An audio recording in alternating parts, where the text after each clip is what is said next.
what institutional traders pay a lot of attention to, and that is the volume weighted average price, the VWAP.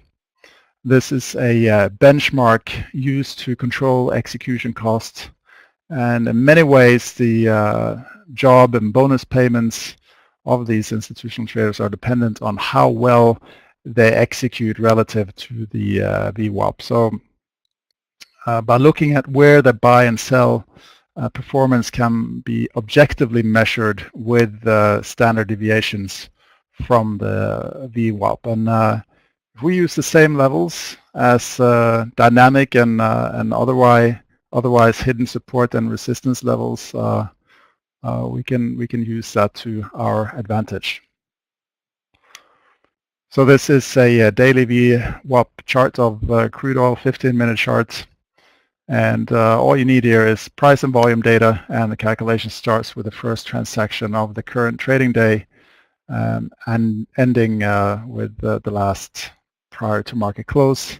So it's anchored here at the start of the full session. You can, of course, anchor it at the regular open as well. And we see we have a red stapled line here when prices are moving below the volume weighted average price, and we have a blue stapled line when price is moving above it. And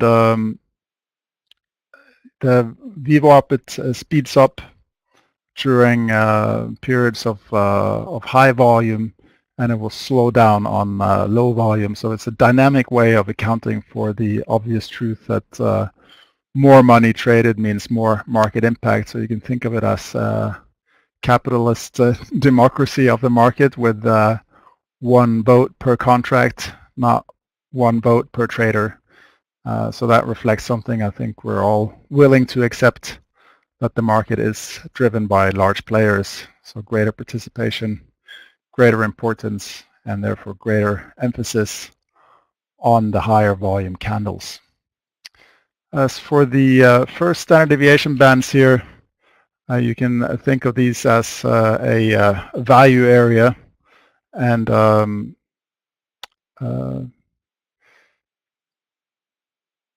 this is where the institutional traders are going to be interested in participating.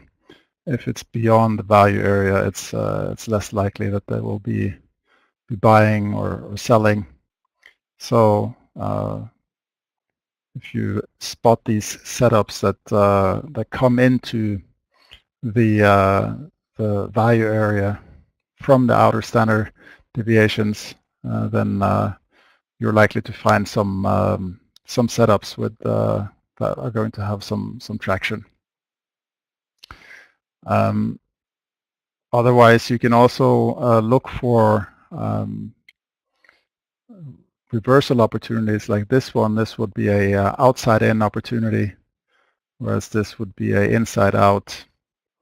And I'll talk a little bit more about that later on in the presentation here. So I'll just want to show you a couple of things here with the previous VWAP levels as well, those of yesterday and 2 and 3 days ago.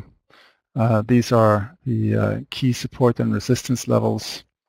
And here we see some support coming in the European session here, and then breaking through, coming up on this from below, being resistance, and then going back here down to the VWAP of yesterday, again serving as support, and then all the way down here to the VWAP of 2 days ago.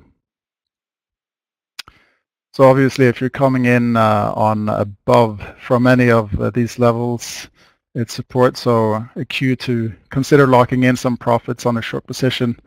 Alternatively, going for a long setup.